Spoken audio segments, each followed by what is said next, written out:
अस्सलाम वालेकुम। तो स्टूडेंट, आज हमारा टॉपिक है व्हाट इज़ डाटा। कोई भी काम करने से पहले हमें डाटा जो है वो पुट करना होता है कंप्यूटर में। तो सबसे पहले हम ये जानेंगे कि डाटा क्या होता है।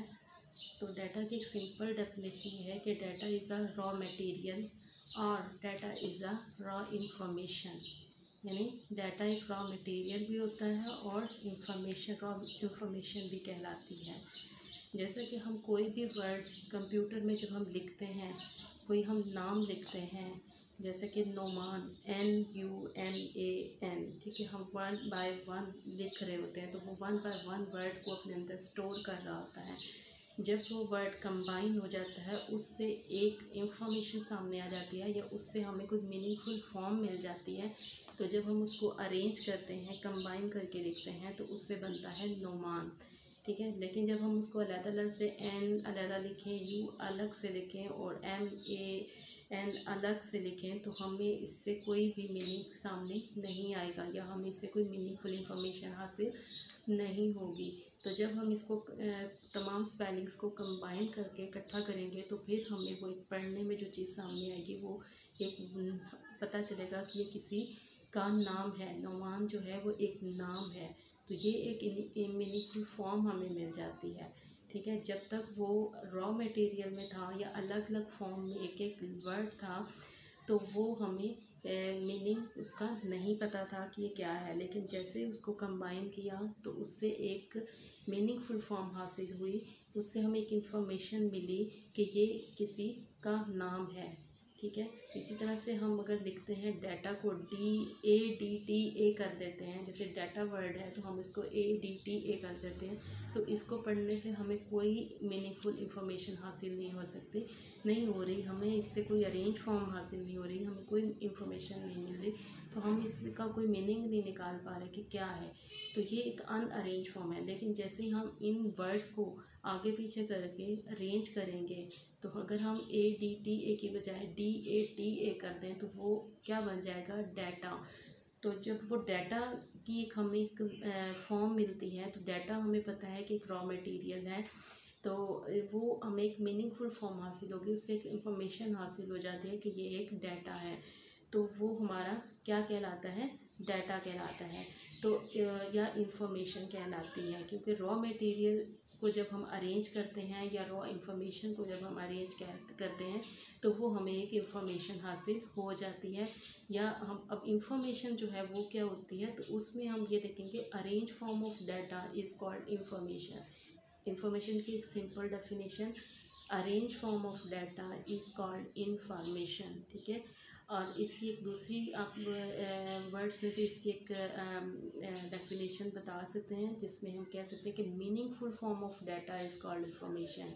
यानी meaningful form of data is called information, कि वो इंफॉर्मेशन जो कोई मीनिंगफुल हो, ठीक है, या वो डाटा जिसके कोई मीनिंग निकल रहे हों, हमें किसी उसका मतलब पता चल रहा हो कि ये क्या है, तो उसे हम क्या कहेंगे कि ये इंफॉर्मेशन है। तो ये आप डाटा और इंफॉर्मेशन के दरमियान जो डिफरेंस है वो आप इन दो डेफिनेशंस के दरमियान बता सकते हैं। डाटा जो है वो क्या है, वो रॉ मटेरियल है या रॉ इंफॉर्मेशन को कहा जाता है, और इंफॉर्मेशन जो है वो अरेंज फॉर्म ऑफ डाटा होती है। यानी arrange form of data is called information या meaningful form of data is called information, ठीक है।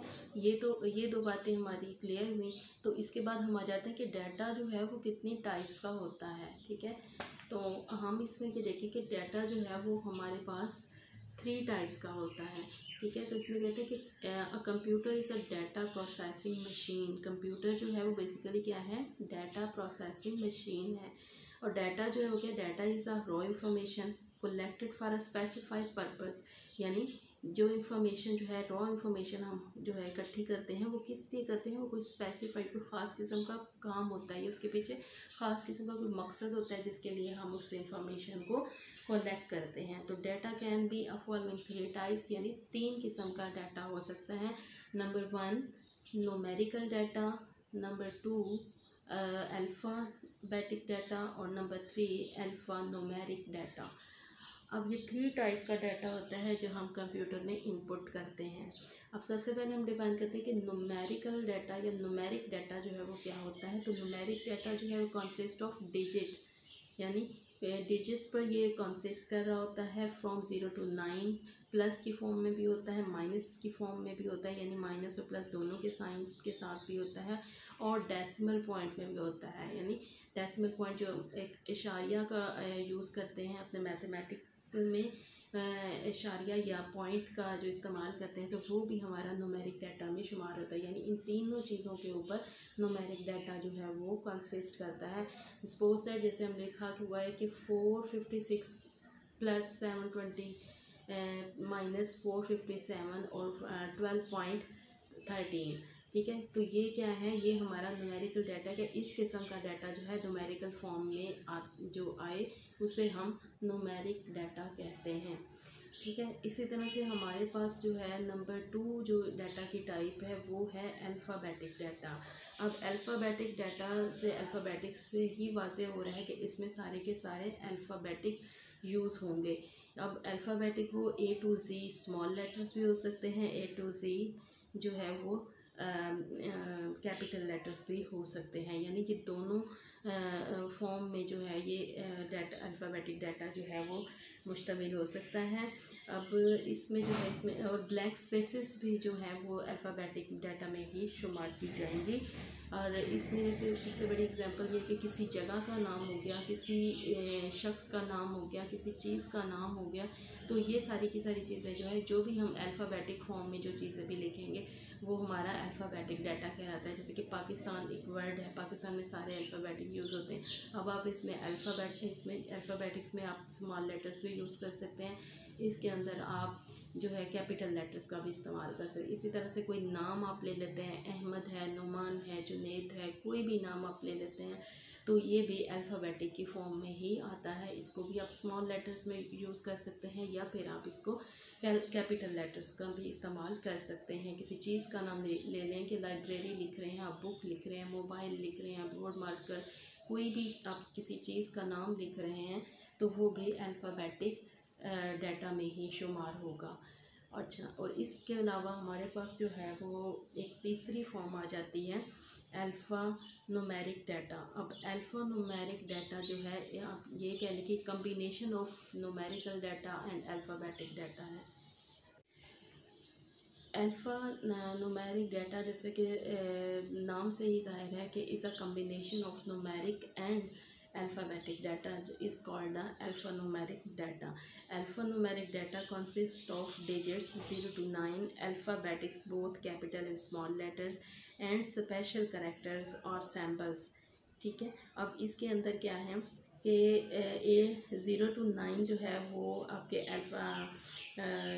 न्यूमेरिक डाटा भी इस्तेमाल हो सकता है। इसमें alphabetics both small and capital letters दोनों का इस्तेमाल हो सकता है, और स्पेशल कैरेक्टर्स और सैम्बल्स वगैरह का भी जो है वो इस्तेमाल हो सकता है। तो इसलिए ये जो है वो अल्फ़ान्यूमेरिक डाटा कहलाता है। जैसा कि at the rate of Yahoo, अब इसके अंदर देखें कि एट द रेट यानी स्पेशल सैम्पल भी यूज़ हो गया, और याहू जो है उसमें आपके अल्फ़ाबेटिक जो है वो भी यूज़ हो गए। इसी तरह से आगे 457 ये न्यूमेरिकल डाटा आ गया। आप जब कोई अमाउंट लिखते हैं तो RS 3000 या 6000 या समथिंग जो भी आपकी अमाउंट है वो लिखते हैं, तो RS मीन्स कि वो अल्फ़ाबेटिक भी आ गया और उसमें न्यूमेरिकल डाटा भी शामिल हो गया। इसी तरह से 12.3% और इसके अलावा पाकिस्तान यानी 12.3% में देखें परसेंटेज का जो साइन लगना एक स्पेशल सैम्पल है, एक स्पेशल कैरेक्टर है, वो यूज़ हो गया। और उसके अलावा जो है वो 12 डेसिमल की फॉर्म भी आ गई इसमें कि 12.3%, और पाकिस्तान एक आपका अल्फ़ाबेटिक जो है वो वर्ड यूज़ हो गया। तो इस तरह से जो है ये हमारी 3 टाइप्स थी, numeric data, alpha numeric data और अल्फ़ाबेटिक डाटा। ये 3 हमारे टाइप्स थे कि इन तीनों टाइप्स का डाटा जो है वो हमारे कंप्यूटर में इस्तेमाल होता है, डाटा की फॉर्म में यूज़ होता है। तो इन तीनों टाइप की जो टाइप्स हैं कि फॉर्म में डाटा को जो है वो कंप्यूटर में इनपुट किया जाता है।